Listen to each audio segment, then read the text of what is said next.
Hey everyone, welcome to another episode of Tilted, powered by Mammoth Gamers. Today, JC, Brandon, and I are continuing Gearbox Month by talking about the final game in the Borderlands trilogy, Borderlands, the pre-sequel. So grab your O2 tank and boot up VaultHunter.exe as we dive into another episode of Tilted.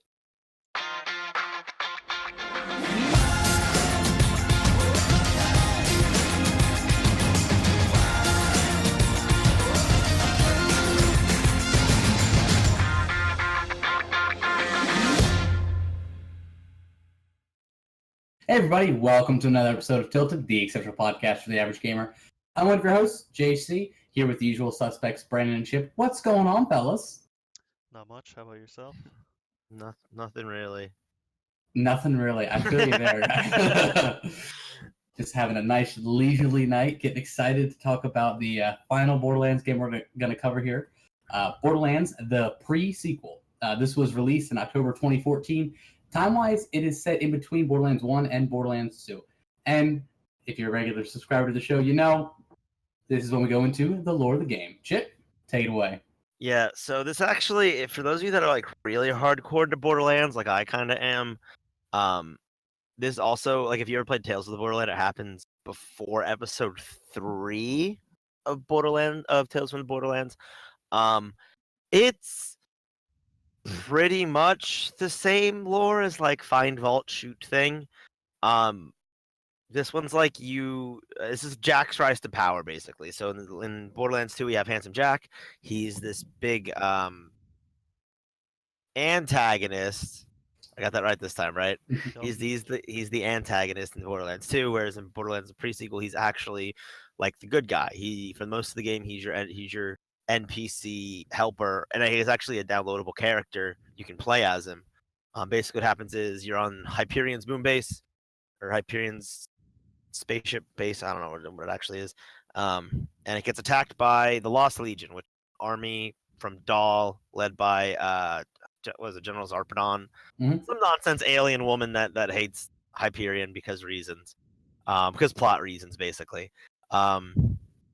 And you were actually there because Jack hired you to be a vault hunter, and Jack actually helps you escape, and he shoots you down to the moon of Pandora called Elpis, where the whole point of the game is to take back the moon base from this Lost Legion.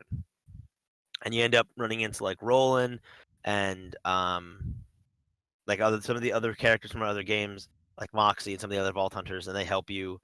But it turns out that Jack is just looking for a vault, and he's not a bad guy yet. And then there's some things at the end that make him go insane, and shoot things, find vault. That's that's the long and short of it, really. A lot of spoilers that I don't want to talk about, but it's cool because you get to see the rise and fall of Jack.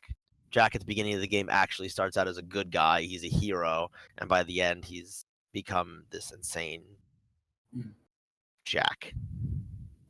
I don't know. Is that any crazy spoiler? This is insane, Jack. Jumping into the characters, actually the character that I played was the DLC version of Jack. So I'm just trying to think about it going through, and I'll be totally upfront about this episode. This game to me was a little forgetful. Just going through the different characters and things like that. I remember playing Jack. But some of the other ones I'm going to need to lean on Chip here to kind of help me fill out. I want to point out this game isn't bad. It's just Borderlands 2 was just so much better. I think, and one of the things that like I'm a story game kind of guy. Like Brandon plays a lot of Destiny, right? And he tried to get me into it, and I don't like the whole fact that like I actually need to go out and play with people I don't know. And like do raids and events, and I don't know what they're like. What are they called in Destiny? The raids, the raids stuff, yeah, and strikes. I don't like that. I like to play my game. If I'm playing with friends, I'm playing with friends. And the thing is, so I'm a story-driven kind of guy. So the thing is, these characters, we meet them in Borderlands 2, so we know where they end up. So there's no real mystery to the story. It's like an origin story. Like I know this happens, so. But anyway, the first character I played as when I played with friends, her name's Athena. She's a gladiator. She carries around a shield that her ability is that she like blocks damage, and then like throws it and it bounces off people. She was kind of fun. she had like a taunt ability. So like for the first time in Borderlands, there's a taunt where you throw up your shield and enemies actually attack you. That was pretty cool in a group setting. But like she's kind of forgetful. Like the whole I think the whole premise of the story is Brick, Mordecai, and Lilith, the remaining Vault Hunters out of Borderlands 2, actually capture Athena, this character, and they're like questioning her about like her affiliations with Jack. So it's kind of her like retelling the story from her own point of view. And it's actually pretty cool because the point of view of these characters is that Jack's actually a good guy. But she's the gladiator. She blocks damage. She's all right. I'm gonna skip one because I'm gonna go to Nisha. Nisha. I don't know how to say her name. She's the sheriff. Yeah, the sheriff of one of the towns in Borderlands 2. She actually is like Jack's girlfriend in Borderlands 2. What on God's green earth is that? What was what? Spooky noises, man. Ooh, they're gonna get a house together. Here comes the mortgage. And she's the sheriff, and her whole thing is called Showdown, so you get to shoot your guns faster, and like it's easier to hit headshots, and headshots do more damage. That's her whole spiel. And then we get to the two of the only good characters in the game that you can play as. One of them is Wilhelm. Wilhelm, you meet in Borderlands 2. He's nothing but a robot in more or less in Borderlands 2. And this one you actually get to see him before he turns into this robot thing that works for Jack. And he has the driest sense of humor. He reminds me of Drax the Destroyer. Because he just states really weird things. Like one of the things in one of his echolocators, he's like, they're like, tell me about yourself. And he's like, I'm good at killing people and I want to be a robot. Like that's the line. That's all it is. And there's one where he's just like, I like steak. Thanks, man. Thanks. And then like his last echo recorder is like, what does it say? He's like, oh no, my emotions. I shouldn't let people in. I didn't want people to know I like steak. Like, oh, Wilhelm. But his power, he has two drones that he throws out, Wolf and Saint. One of his skill trees buffs Saint, one of them buffs Wolf. Saint like heals you, it'll give you shields, it'll give you I think ammo, I could be wrong, but like that's like the tankier defensive one, and then Wolf is the attack one. So you can buff that, make it do more damage. Or the third skill tree I remember is you like augment yourself. So like you give yourself a robotic arm that makes your melee do more damage, and legs that make you jump higher. So like you can actually like and these aesthetics actually change in the game. So you can see him become a robot, which is pretty cool. And then the last non-DLC character, the best character in all of Borderlands. They did it in this game. This is one of the saving qualities of Borderlands, the free sequel, is they made they made Claptrap a playable character. The Frag Trap, the best character in all of Borderlands. They made him a playable character, and it's great. It's great. Not the best character in the game. By far one of the most chaotic. Like if you've seen our Dungeons and Dragons episode, we talked about like the alignments, like lawful good, chaotic good, neutral good. Claptrap is like chaotic neutral. Like he just doesn't care about anything. He's just running around causing mayhem, and it's great. And it's just, if you want to have fun, you play as Claptrap and you run around and you just listen to him say moronic things the entire game. But there's a couple things that you can do as Claptrap that make things. He's a robot, and this game is based on the moon, so there's no atmosphere. So you actually have to have oxygen tanks.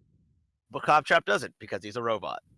And his ability is called VaultHunter.exe, which he downloads a program in which he becomes a Vault Hunter.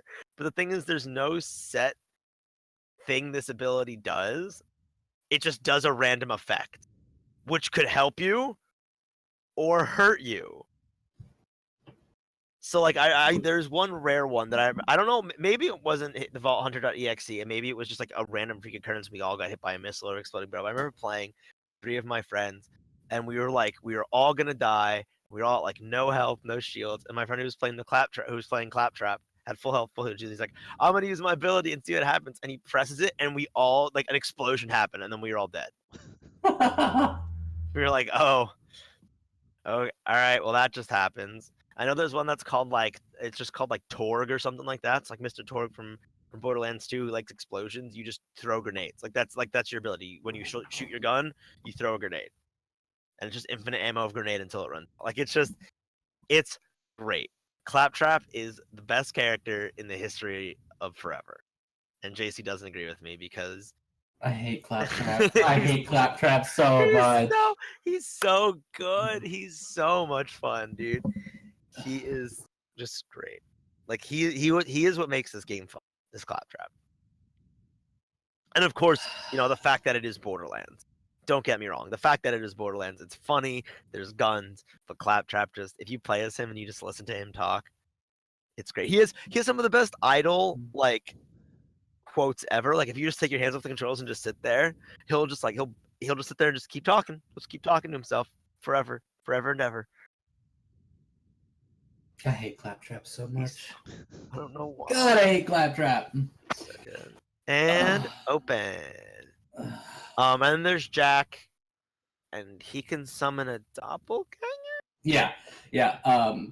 Well, sort of. So this is not actually a handsome Jack. This guy is just a regular doppelganger that serves as a body double for Jack.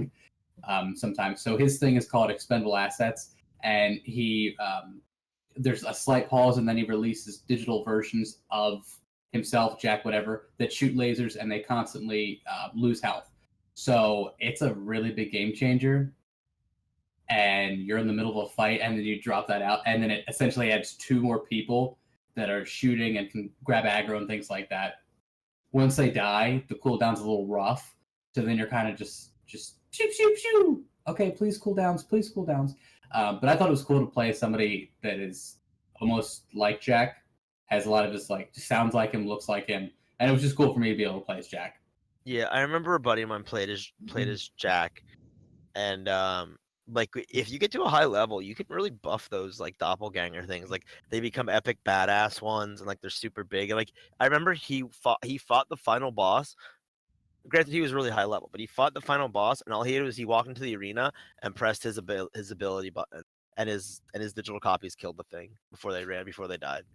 Yeah, like you scale really hard, but early it's brutal, dude. It's just you're just grinding it out. But yeah, like you get to late, and they are pretty badass. Mm-hmm. And then the last one, Aurelia, I don't know how to pronounce it. She is Sir Hammerlock's sister from Borderlands 2. And she freezes things. I'd never played as her. I have no idea what she does, to be brutally honest. Like I know she's like her whole thing's ice, because that's the new element in this game. It used to be like electric, fire, caustic, which is acid, and slag, which is like I want to say corrosive, but it's kind of like that. Mm-hmm. And now they switched out slag in this one, ice, so you can freeze things. But like, I don't. If anybody knows what she does, put it in the comments, because I've never played as. I have no idea. No one I know has ever played as her. No one has ever bought her, and I don't know what that means. Take that for what you will. Yeah, I literally looked through and I was like, no rolling, no accent, handsome Jack it is. Boom, done. Like I was like, cool, ice witch woman, cool. That's awesome. But yeah, not for. No, dude, definitely not. There's not a lot of new characters in this game either. Like that's what kind of ruins it for me, because you get some of the older ones. You get Moxie, you get Roland, you get Lilith, you get Mordekaiser. No, you get a little bit of Brick, but like there's some noteworthy characters, I guess you'd call it. Like Crazy Earl's on the moon in Concordia, which is the first two. He's the guy that you like. He's like your black market guy. So there's the special currency, and you go to him to get like backpack upgrades, and it's just still Crazy Earl. It's still just like the eyes. What you want? Oh Jesus, Earl! I want a bigger backpack for my guns. All right. Like that's the interaction you have with Crazy Earl. yeah, like I'm trying to rack my brain about the story and like notable characters, and it's really not there. I mean, it's a good game, Mm-hmm. but just kind of. I was gonna say coming after and we're gonna get into this when we go into the ratings, but like coming after Borderlands 2, like what did they expect? Like without blowing the doors off this thing, you know what I mean? Yeah, I mean, don't get me wrong. I love the story. I love the fact that I see an origin story and I see Jack go from actual hero, because the entire time of part of Borderlands 2 is he's like, I'm the hero, you're the villain, and you're like, well, you're insane. I'm clearly the hero and you're the villain. But you actually watch, like, he was the hero. Mhm. He thinks he's the hero, and here's why. And I like that. But like, I know what happens after all of this, so why does it matter to me? I mean, it has its fun its fun moments. Like in the first time you go to Concordia, there's a guy who runs the town, and he's not sure if he should be called the sheriff or the mayor, so he just calls himself the Mariff.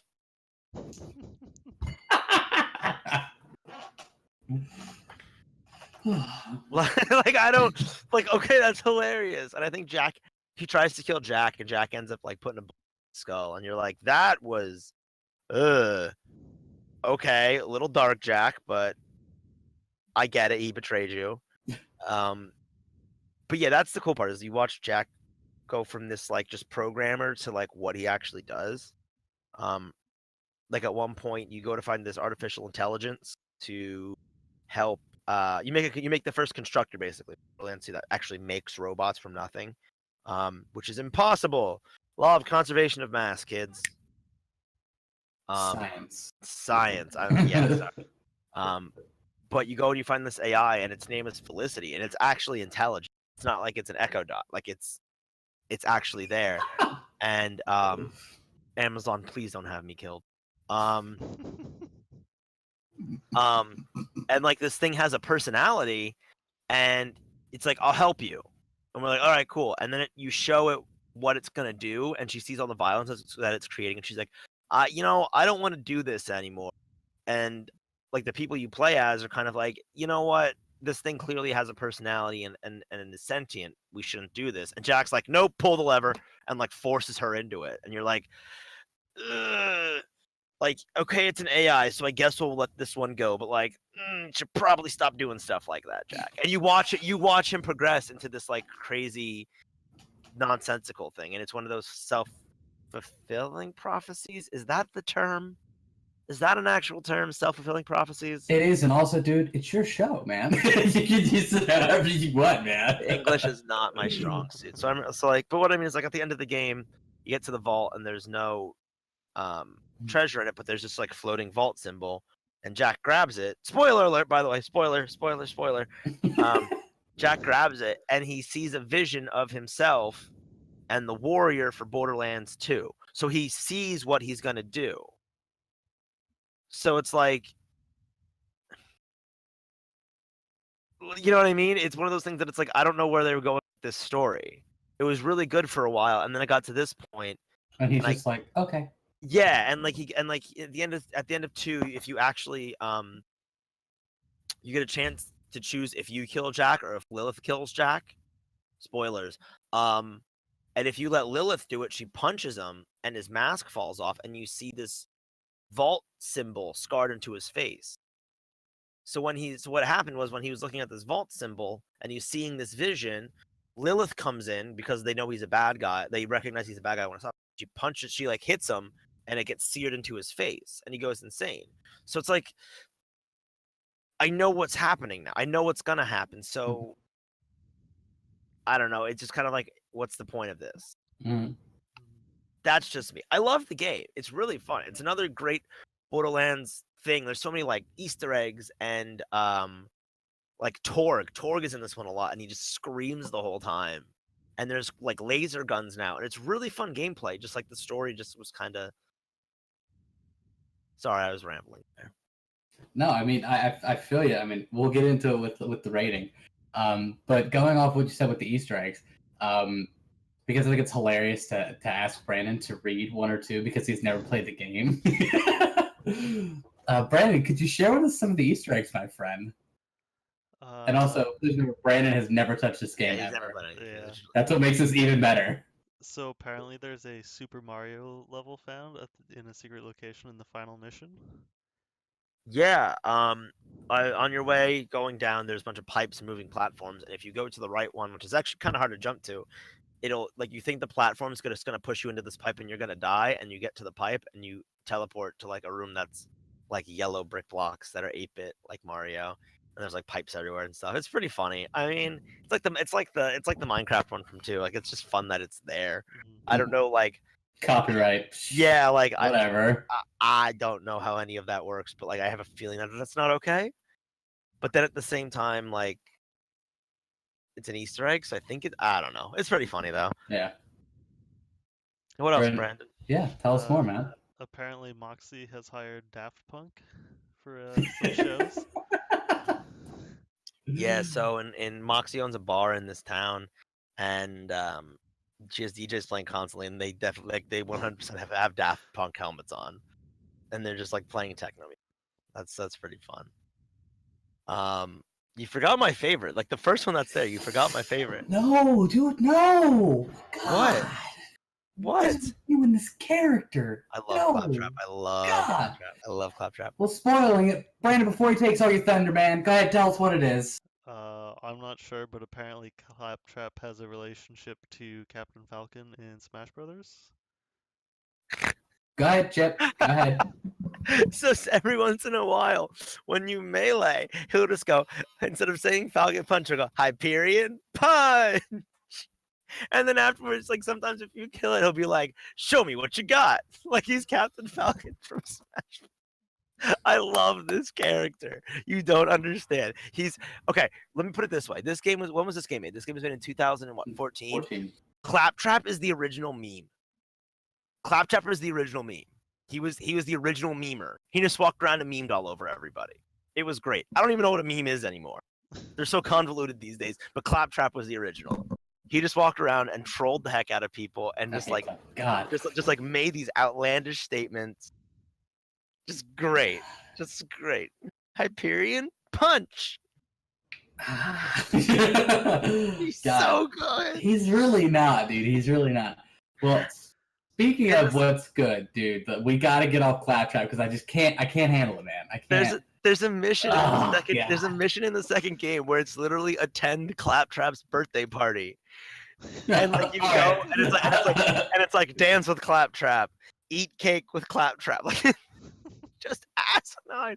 And you get there, and he's like, I'm so glad you came. All of my other friends must have gotten lost, and like there's nobody there. No, I feel really bad. He actually says in the beginning of Borderlands 2, he's out in the tundra, and she's like, Jack put me here to make sure all the Vault Hunters were dead. He destroyed all of my kind, like Claptrap robots. And he's like in this really happy way. He goes, just for the record, I'm highly depressed. I just don't have any way to change my voice. It's programmed in. And you're like laughing. You're like, wait. Oh God. Like he's the best. He's so good. That's horrifying. I feel so bad now. Oh my God, dude. I love Claptrap. And they throw in a couple Easter eggs here and there too, like Gage, the Mechromancer from Borderlands, so you can see her like lockbox. I forget where it's at, but it's somewhere in there. And there's a lot of good Easter eggs, and it's Borderlands. We could make a whole month-long series on Easter eggs from Borderlands. Hyperion Punch.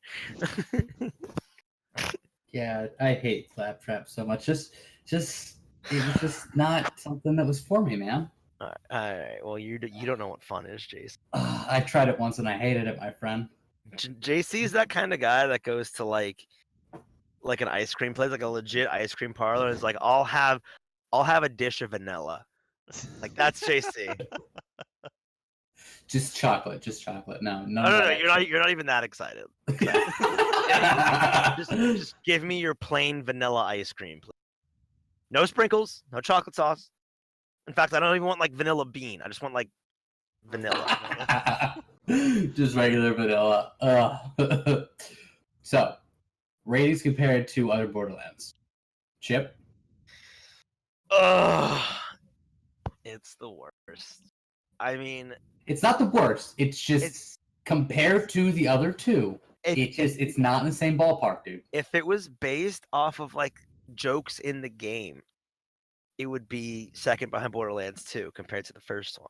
All right, I'm with you there. Because the jokes in the pre-sequel are so like meta, they're so like self-aware, and they're really funny.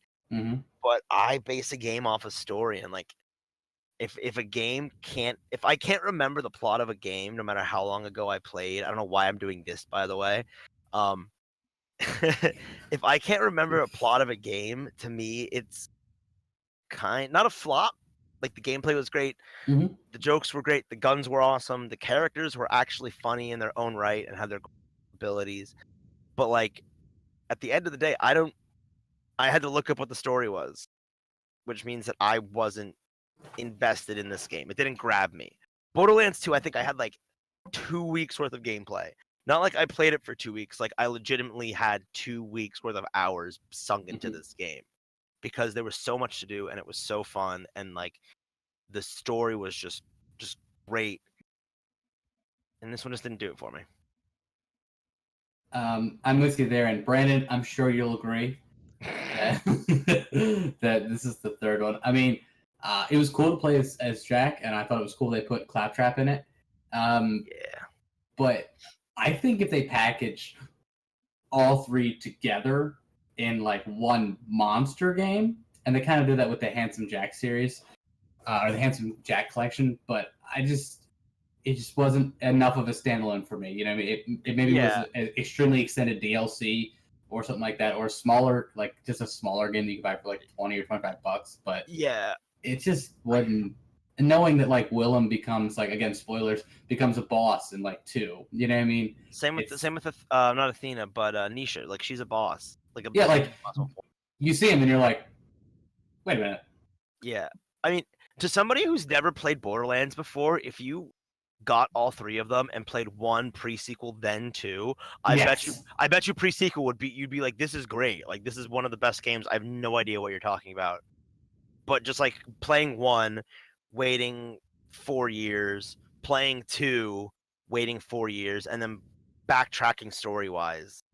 Yeah, that was. I mean, I played them roughly around the same time because Josh Holmes and I went on that major tear of Borderlands. Then we got to the pre-sequel and we're like, oh, because not that you're Borderlands out, but you know what I mean. It's just like there's no more. You can only have so many insane deaths and funny jokes to get you through. You can't play that for like 3 games. You know what I mean? Yeah, I found myself doing more side missions than the main story in the pre-sequel because I was more invested in what was happening there.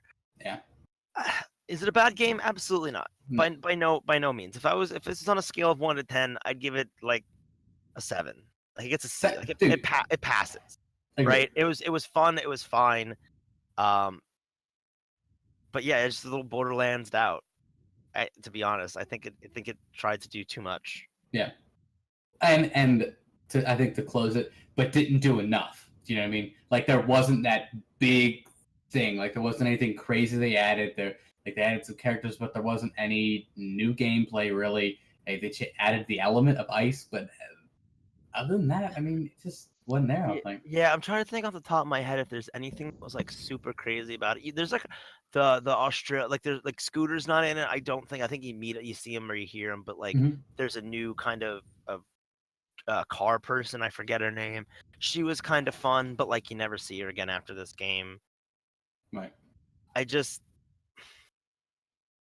doesn't match up. It really doesn't. Like the story had so much potential, like the rise and fall of Jack, right? Mm-hmm. And it just didn't deliver. I mean, it had the moments where we were like, "Wow, like that's really messed up." Mm-hmm. Holy cow! But this travel in between those parts, right? Just wasn't. It wasn't enough. Do this mission. It didn't make me care. Yeah. Borderlands 1 was fun because it was new and nothing had ever done anything like that. Borderlands 2 was phenomenal because it built off of a mechanic that already worked and gave me a story that I cared about because I had established characters that I can't control the fate of now, like working to do something with my own new character, and I wondered what was going to happen, and then because you're invested in them already. Yeah, and in the pre-sequel, like Roland and Lilith are there and they're helping you, and you're like there's never any.